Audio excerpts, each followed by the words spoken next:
Hello guys, അപ്പം ഞാൻ ഇന്നൊരു പീസ് സ്പെഷ്യൽ കറിയാണ് ഉണ്ടാക്കണം. അപ്പോൾ അതെങ്ങനെ ഉണ്ടാക്കുന്നത് നമുക്ക് നോക്കിയാലോ. അപ്പം നമ്മൾ ഈ ഗ്രീൻ പീസിലേക്ക് ഇട്ട് കൊടുക്കാൻ പോകുന്നത് 2 തക്കാളി, 1 സവാള, 3 പച്ചമുളക്, 1 കഷ്ണം ഇഞ്ചി ചതച്ചതാണ് ഇട്ട് കൊടുക്കാൻ പോകുന്നത്. അപ്പോൾ നമുക്ക് ചെയ്തെങ്കിലോ. അപ്പോൾ നമുക്ക് ഇതൊക്കെ കുടിയതിനകത്തേക്ക് ഇട്ട് കൊടുക്കുക. 2 തണ്ട് വേപ്പലും ഇട്ട് കൊടുക്കാം കേട്ടോ.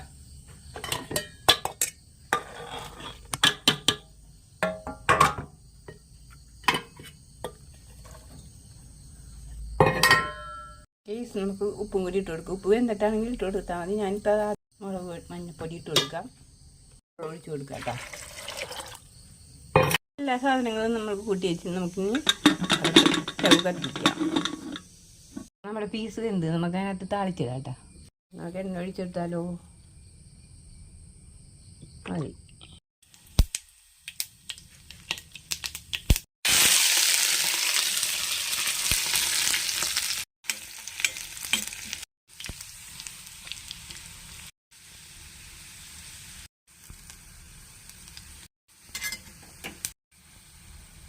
അങ്ങനെ നമ്മുടെ പീസ് കറി റെഡി ആയിട്ടൊക്കെ കണ്ടാ.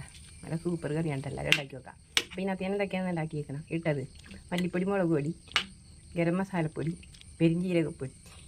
നല്ല ഗൈസ്. അപ്പോൾ നമ്മുടെ ഗ്രീൻ പീസ് മസാലപ്പൊടി നല്ല ടേസ്റ്റ് ഉണ്ട്. എല്ലാവരും ഉണ്ടാക്കി നോക്കാം കേട്ടോ. നല്ല ടേസ്റ്റ് ഉണ്ട്.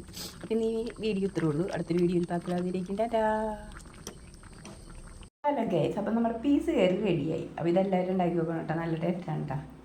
അപ്പം ഞാനിത് എന്ത് കുട്ടിയാണെന്നാണ് കഴിക്കുന്നത്. വെള്ളയപ്പം കുട്ടിയാണ് കേട്ടോ. നിങ്ങളും അങ്ങനെയൊക്കെ നമുക്ക് പുട്ടിനും ചപ്പാത്തിക്കും എല്ലാത്തിനും നല്ലതാണ്. നല്ല ടേസ്റ്റാണ്. എല്ലാവരും ഉണ്ടാക്കാം. അപ്പോൾ ഈ വീഡിയോ ഇത്ര കേട്ടോ. അടുത്തൊരു വീഡിയോയിൽ കാണാം. അതുവരെയും ടാറ്റ.